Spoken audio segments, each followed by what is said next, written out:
Mga tropa, maraming salamat sa inyo dahil road to 20,000 subscribers na tayo at baka magkaroon tayo ng parapol once na makuha natin etong YouTube affiliate bonus natin. Kaya naman, kapag meron kayong bibilihin mga tropa, mapa, dye ink, pigment ink, or printer, dito na lang kayong mag-open sa ating YouTube or i-click ninyo etong mga store. Once na bibili kayo sa Orange app or sa Lazada mga tropa, i-click nyo lang yung mga link natin dito kahit hindi yun yung product na bibilihin ninyo at magkakaroon na ako doon ng points para ma-receive natin etong YouTube bonus natin mga tropa para maapagparapol tayo. Kaya naman, simulan na natin yung content natin para sa ngayong araw na to. May nag-comment lang sa atin, no? Shoutout natin etong si Jason. Sabi niya dito, "Sir, ang pigment ink po ba ay nakakasira ng printer?" Maaaring nabanggit ko na yung sagot dito sa mga nakaraang taon or netong mga unang-una tayo na nagbablog. Pero eto, no, sasagutin na lang ulit natin kung nakakasira nga ba talaga ang pigment ink sa mga printer natin. To make the story short, oo mga tropa, nakakasira ng printer ang mga pigment ink. Unang-una, kapag ang inyong mga printer ay Canon at pangalawa, kapag Brother printer ang gagamitin ninyo. Although pigment ink yung kanilang kulay black at alam naman natin kung user ka ng Canon, yung black nila na kulay pigment ink and papalitan nyo siya ng mga kuyi and sasabihin ninyo parehas naman siyang pigment ink. Mga tropa, eto ha, nakakasira ang pigment ink unang-una sa mga Canon at Brother na printer kasi hindi sila kinukonvert at ginagamitan ng mga pigment ink na mga third party na kagaya ng nakikita nyo sa screen. Hansol or Kuyi or Inkrite or kung ano pa mang brand ng pigment ink. Stay lang talaga kayo sa mga original ink ng mga printer na yan dahil lagi kong sinasabi, ibang-iba ang consistency ng mga third party na ink na kagaya ng ganito kung gagamitin ninyo for Canon at for Brother na printer. Iba yung technology na meron ang mga Brother printer kagaya na itong Canon G1010, Brother 720 or kung ano pa man na mga model. Iba yung mga technology na meron sa kanila, iba yung kanilang printer head kung ikukumpara mo sa mga Epson na printer. Kaya unang-una, sagot ko, nakakasira ang pigment ink sa mga Brother printer at mga Canon printer kung gagamitan nyo ng mga ganitong brand, Hansol, Kuyi, Inkrite or kung ano pa man. And eto pa, syempre, Totoo mga tropa, nakakasira ang pigment ink kapag hindi kayo marunong mag-maintenance ng mga printer ninyo kung Epson ang ginagamit ninyo. Eto ha mga tropa ha, Epson printer lang ang ginagamitan or kinu-convert into pigment ink kagaya na itong mga model na ganito. Epson 3210, Epson 121, Epson 1210, Epson 8050. And syempre sa bagong mga model na mga printer ni Epson, medyo may pagkaselan siya. Dahil iba na yung mismong technology din nung pinaka-printer na yon. Hindi na siya halos kaparehas ng mga sinaunang mga printer na model ni Epson. Although pwede siyang i-convert pero mas mataas din yung risk factor na makasira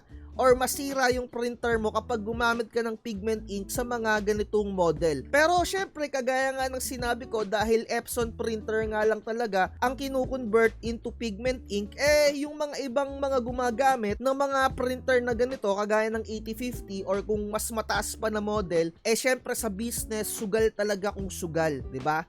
Pero pigment, Canon, huwag kayong gagamit at Brother. Pero sa mga Epson na agaya ng ganito, basta mami-maintenance ninyo ng maayos, magagamit nyo palagi, medyo bababa naman yung risk factor. Pero sa mga printer na ganito, 3210, 1210, or 121, okay na pigment ink yan. Pero dapat alamin nyo pa rin yung maintenance. Eto, may mga in-upload tayo dito, DIY printer cleaning for beginners, and syempre for dye ink, for sabli, for pigment ink. Napaka-importante na mini-maintenance ninyo yung mga printer ninyo, lalong-lalo na kung pigment ink ang gagamitin ninyo para kahit papano yung risk factor ng paggamit ng pigment ink sa mga printer ninyo for Epson only na printer kayo gagamit ng pigment, bababa or or mas tumaas pa yung longevity ng mga printer ninyo kasi iba yung longevity period ng pinaka-printer ninyo kung original dye ink lang yung ginagamit nyo compare sa mga pigment. Mababa talaga yung lifespan ng printer nyo kung pigment ang gagamitin ninyo kasi nga iba yung consistency na meron sila. Hindi naman pinaka-printer talaga literal yung masisira sa paggamit ng pigment ink kung Epson printer ang ginagamit ninyo. Yung pinaka-printer head lang niya.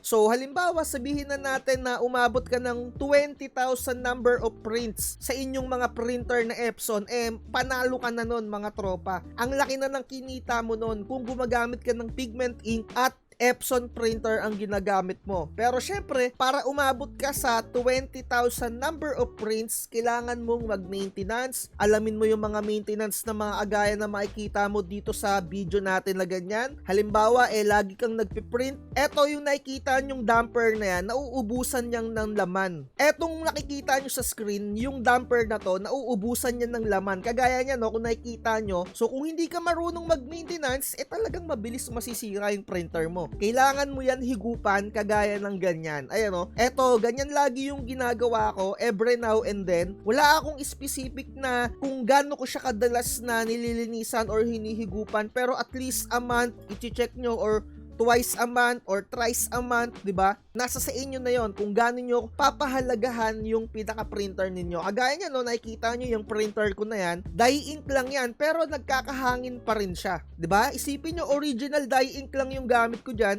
what more pa kung pigment ink ang gamit nyo. So, agaya ng nakikita nyo sa screen na to, ayan o, pinapa-repair na, di ba? Kasi hindi naihigupan or nagkakaroon ng hangin yung pinaka-damper. Tandaan nyo palagi mga tropa ha, iba yung lifespan or longevity period kung original ink lang yung gagamitin nyo kung ikukumpara nyo sa pigment at talagang ibang-iba. Let's say na makaka 100,000 number of prints kung original lang yung gamit mo, pero kung pigment, mga around 30,000 or 20,000, sobrang swerte mo na yan mga tropa. Pero, hindi ko naman kayo pinipigilan na mag-pigment using Epson printer kasi napakaganda ng pigment mga tropa. At for stickers talaga, sobrang ganda niya. At hindi siya nagpipaid. Although nagpipaid siya literal pero matagal.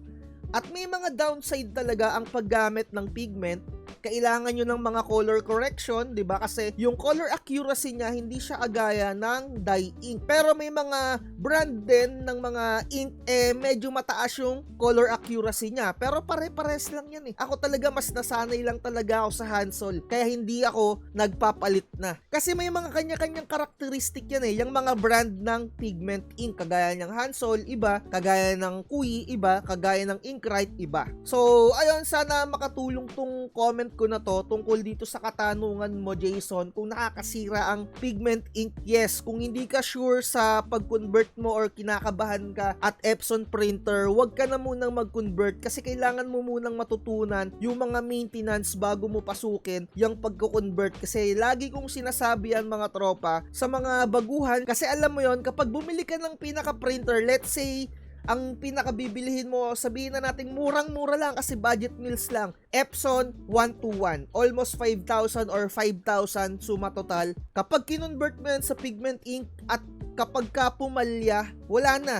Wala ka ng warranty mga tropa, as in wala na, ikaw na ang bahala dyan sa printer mo kung paano mo siya aayusin. Kaya sugal talaga kung kailangan mong palitan yung printer head niyan, usually ayun yung papalitan mo dyan kapag ka nasira sa paggamit mo ng pigment ink. Kaya mas maganda kung magko-convert talaga kayo, kailangan bago or fresh talaga yung printer ninyo. May mga chances kasi kapag ka yung printer ninyo luma, tapos dun pa lang kayo magpapalit ng pigment, maaaring pangit yung pinaka-printout niyan. Kasi naghalo yung dye ink at pigment ink dun sa pinaka-printer head. Kaya kung magko-convert kayo, make sure din yung pinaka-printer head, maaalisan nyo siya ng pinaka-ink na dye ink. Or else, kung hindi naman kayo masyado maselan, okay na yon. Basta once na maubos ninyo yung pinakalaman ng pinaka-damper, kung magko-convert kayo into pigment ink, make sure na mag-power clean kayo para malakas yung buga at maibuga kagad yung mga natitira na dye ink dun sa pinaka-printer head. Anyway, may video naman ako kung paano mag-convert ng dye ink to pigment ink. And again, kung bago yung printer mo, kung mag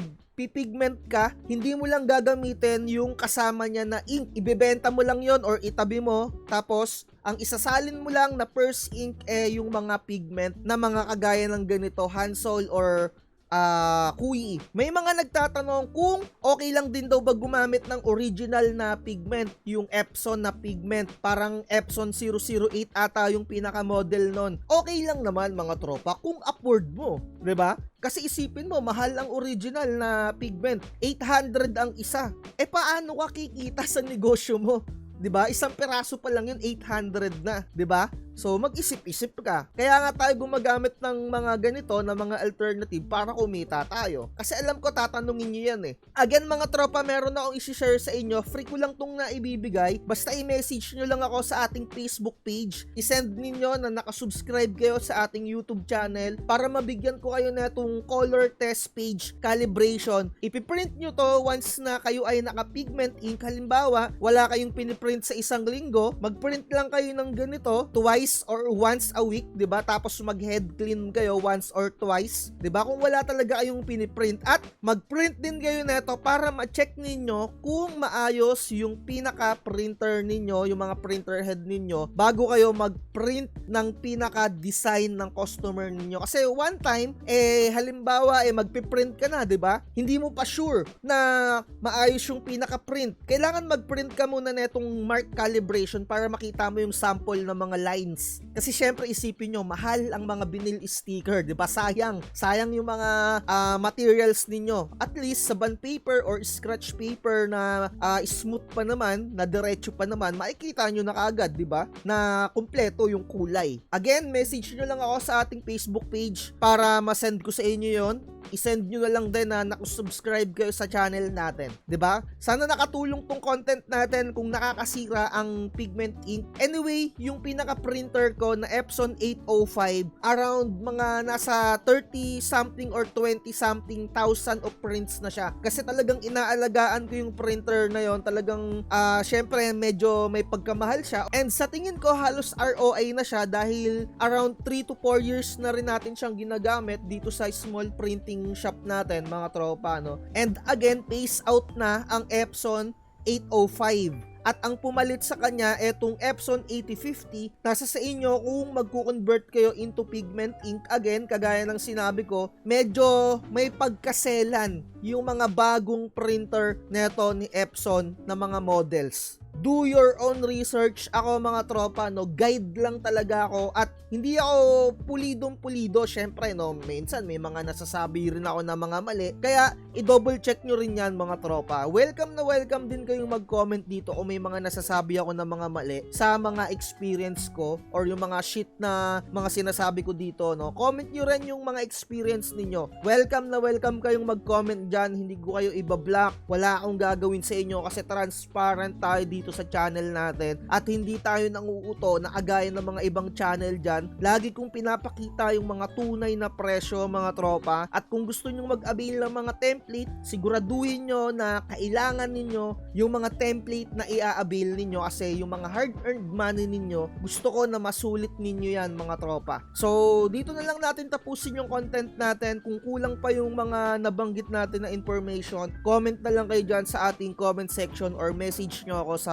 Facebook page natin. Make sure lang na naka-follow and subscribes kayo mga tropa, no? So ayun na lang. Again, hingi lang din ako ng konting tulong mga tropa ha. Kung may mga bibilin kayo ng mga product, sana i-open nyo man lang yung Shopee ninyo dito sa mga links natin. At sana kung may mga bibilin kayong eksaktong product, 'di ba? Sana dun sa mga links na lang natin. Para kahit papano, eto na yung way of pasasalamat ninyo sa akin sa mga videos natin. Again, maraming salamat. Like, share, and subscribe. Lagi ko sinasabi mga tropa, wag na wag magpapauto. Bye-bye. Huwag kang magpapauto, mag-isip ka sa pilian, sa laro ng buhay.